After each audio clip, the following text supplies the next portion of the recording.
profesora y compañeros. En el día de hoy mi compañero Roman y yo hablaremos sobre el proceso de esporulación. La esporulación. Algunas bacterias gram positivas tienen la capacidad de formar una estructura inactiva de resistencia denominada endosporas. Se desarrollan dentro de las células bacterianas vegetativas, principalmente en los géneros Bacillus y Clostridium. Estas estructuras son resistentes a situaciones vitales estresantes como el calor, la desecación, la radiación ultravioleta, los ácidos y los desinfectantes químicos. A continuación le presentaremos algunos detalles y los aspectos más importantes de las endosporas y los procesos de esporulación. Contenido. La presente exposición tendrá como contenido la definición de endospora, las propiedades de las endosporas, estructuras de las endosporas, tipos de endosporas, proteínas asociadas al proceso de esporulación y las fases del proceso de esporulación. Bueno, primero para definir endosporas tenemos que tener claro de que hay esporas que son contrarios a endosporas. Entonces tenemos que las esporas son células reproductivas producidas por las plantas, los hongos, los musgos, los helechos, algunos protozoarios y en algunos casos por bacterias. Las endosporas son células especializadas no reproductivas, producidas por la gran mayoría de las bacterias. Bueno, las propiedades de las endosporas. Como a nosotros nos interesa es las endosporas, que son las que realizan el proceso de esporulación, hablaremos de las propiedades de las endosporas. Entre ellas está la hipometabolia, que es la tasa más baja del metabolismo. La dormancia. Bueno, la dormancia es un tipo de inercia a los sustratos exógenos. La resistencia al calor. Bueno, la resistencia al calor es un subproducto de los cambios que llevan a la deshidratación como medio de lograr la hipometabolia y la dormancia. La deshidratación es otra propiedad. Entonces la deshidratación juega el papel de refrigerencia del microscopio. Otra propiedad es la resistencia a los rayos ultravioleta y la resistencia a los agentes químicos. Estructura básica. Las endosporas tienen una estructura básica. ¿Cómo lo son? Entre ellas está el núcleo, la capa cortical, también conocida como cubierta o como cutícula. También contiene una pared de la endospora, una corteza y un exorquio. Ahora definamos un poco sus partes. Bueno, el núcleo de la endospora. El núcleo de la endospora contiene dipicolinato de calcio para la resistencia. Contiene el cromosoma o ribosomas, ARN de transferencia, ARN polimerasa, mono y dinucleótidos, pero no contiene trinucleótidos, es decir, no contiene adenosintrifosfato. Además, carece de componentes inestables, como lo son el ARN mensajero, enzimas biosintéticas, aminoácidos. Tampoco contiene bases nitrogenadas, mucho menos cofactores reducidos como el NADH y el CoA.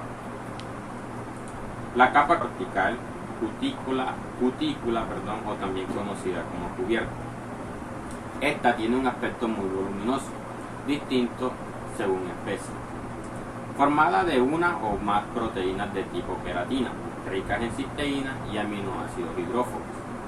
Estructura insoluble e impermeable. Esta funciona como membrana, por eso es insoluble e impermeable, ya que impide la entrada de numerosos agentes químicos agresivos, incluyendo los tóxicos. Contiene proteínas con enlaces disulfuros que permiten resistir elevadas temperaturas. La pared de la endospora es una fase peptidoglucán similar a la de la célula vegetativa. Es una estructura muy delgada, constituye lo que será la pared de la futura célula vegetativa. Corteza o cortes. Bueno, en su composición tiene un peptidoglucano especial diferente al de la composición del peptidoglucano de la célula vegetativa. Su origen se debe a que se sintetiza a partir de la célula madre, con sus intermediarios ensamblados a nivel de la membrana externa que rodea la corteza. Tiene un bajo grado de puentes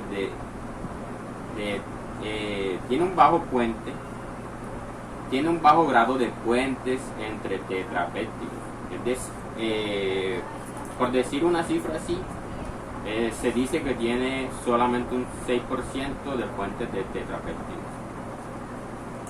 Finalmente, el lesorpio. El lesorpio es una estructura membranosa transparente, a modo de saco delgado, y flojo a base de proteínas, polisacáridos complejos y lípidos. En la diapositiva está la imagen donde se puede apreciar cada una de las partes y está señalada con una letra. Y también se puede decir que el lesorpio es muy resistente a enzimas proteolíticas. Bueno, tipos de endosporas. Bueno, hay 3 tipos de endosporas. Está la endospora central, que como su nombre lo indica, está en el centro. Está la endospora subterminal, que está entre el centro y el final del organismo. Está la endospora terminal redonda, que está en el extremo de una célula. Bueno, aquí según la diapositiva podemos ver que la primera es una endospora central de Bacillus megatherium. La segunda es una endospora subterminal de Anthracis, de Bacillus anthracis. Y la tercera es una endospora terminal redonda en el extremo de una célula de Clostridium tetani. Bueno, llegamos a lo que es sistema de 2 componentes. Aquí vamos a analizar cómo se da el proceso de esporulación. Vamos a hacer un recuento de cómo se da eso. Entonces tenemos, según la gráfica, para esto se necesita analizar la gráfica. Tenemos que el estímulo es detectado. Ahí tenemos la flechita arriba. Tenemos que el estímulo es detectado por el sensor a nivel de la membrana. Luego, el estímulo, es detectado a nivel de la membrana, el cual traduce el estímulo, ahí están las flechitas, traduce el estímulo hacia una proteína citoplasmática, traduciendo un cambio de -P, que inicia una cascada de señales. Aquí la vemos, para acá, una cascada de señales que provoca interacción con secuencias determinadas de ADN, generando así la respuesta adaptativa correspondiente a la señal ambiental.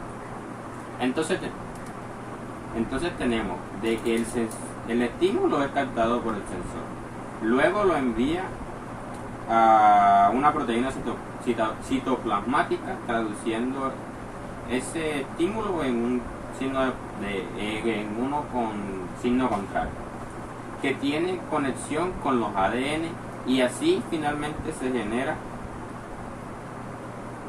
una respuesta adaptativa correspondiente a la señal ambiental.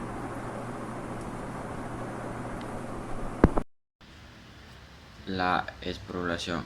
Bueno, aquí observamos una gráfica en donde tenemos el número de individuos en población contra el tiempo.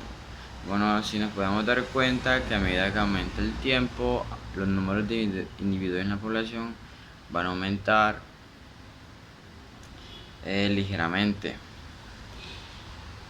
Después encontraremos una fase logarítmica, una fase desacelerada hasta alcanzar un equilibrio. Entonces ahora vamos a dar una representación de las fases de la esporulación y las vamos a explicar una a una. Hay que tener en cuenta que esta fase dura de 7 a 8 horas en Bacillus subtilis o en Megatherium.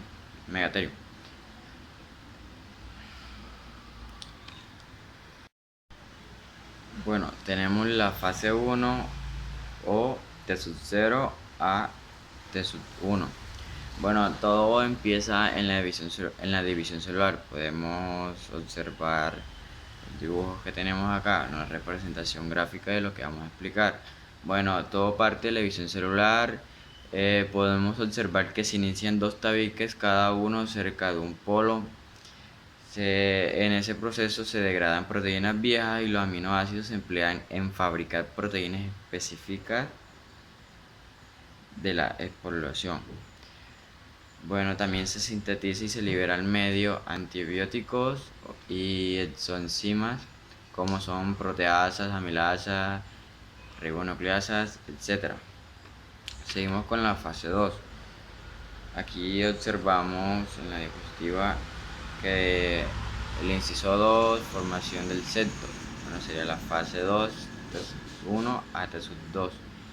Se termina el septo acéntrico en uno de los polos. Podemos observar que tenemos una parte más grande y otra parte más pequeña. O sea, eso quiere decir que un septo no se completó. En pocas palabras, abortó. Entonces, cada nucleótido queda en un compartimiento pequeño que es la preespora y el otro nucleótido queda en un compartimiento grande que será la célula madre. Sigue síntesis de antibióticos y exoenzimas. En la fase 3, T2 a T3, la fase 3 se llamará formación de la forespora.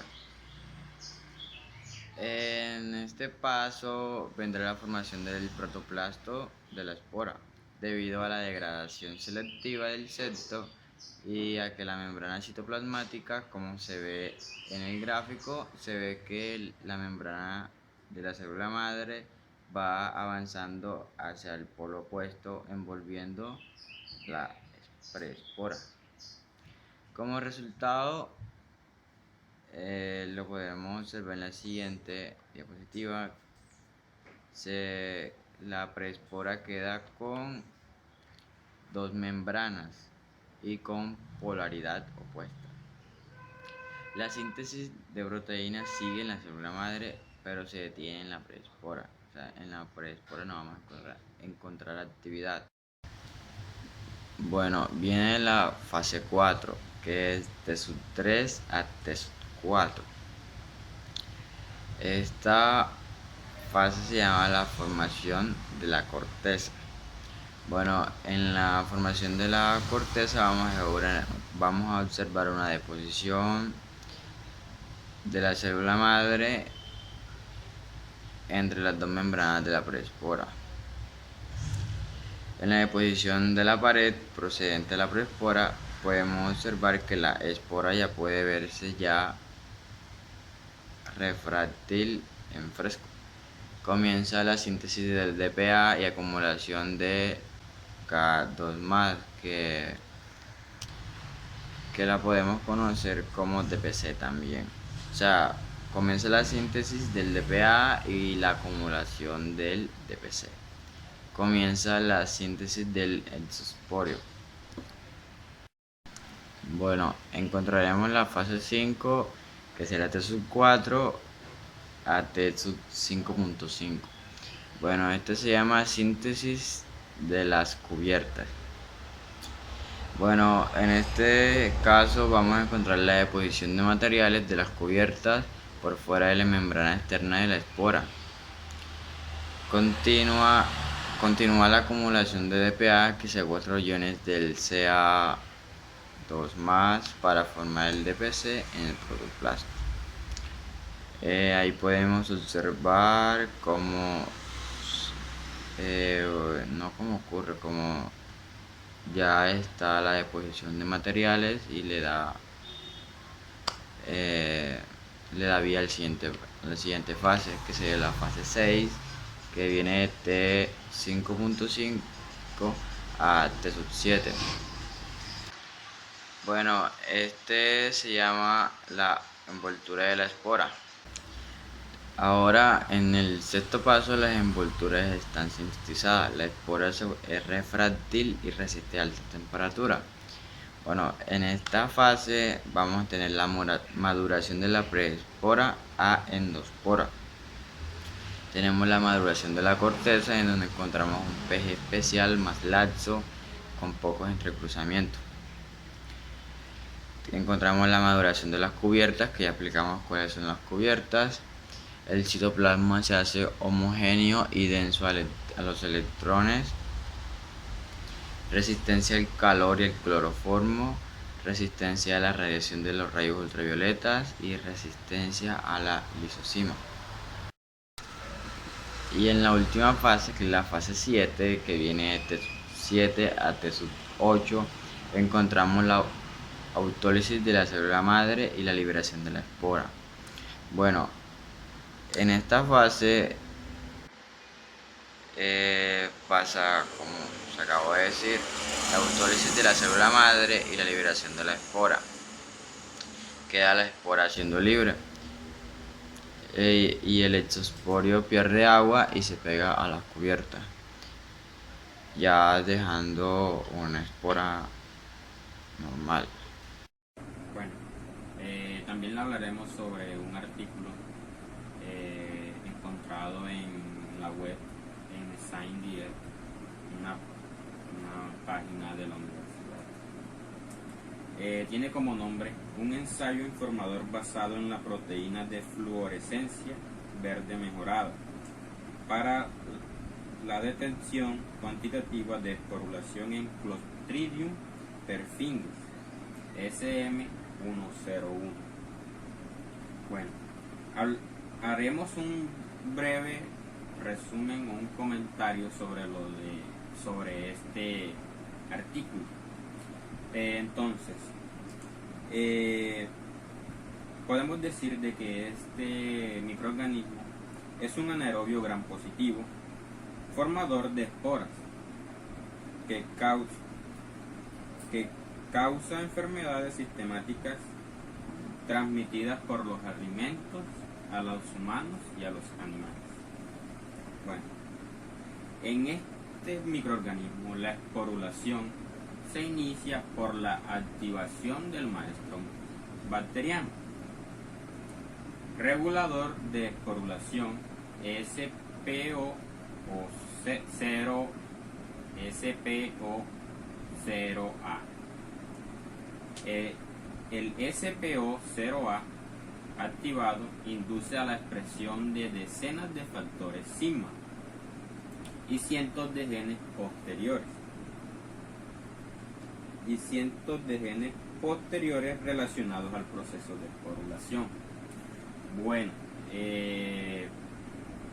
los factores sigma se unen a las regiones promotoras de CPE en el compartimiento de células madre, que inducen a la producción de CPE en una etapa temprana de esporulación 2 y 3, lo que conduce a la liberación de CPE de células bacterianas lisadas al tracto intestinal. Bueno, esto que acabo de decir es como lo más importante o de lo que se va a tratar en el artículo. Nosotros se lo enviaremos y ustedes lo tendrán en su poder. Muchas gracias.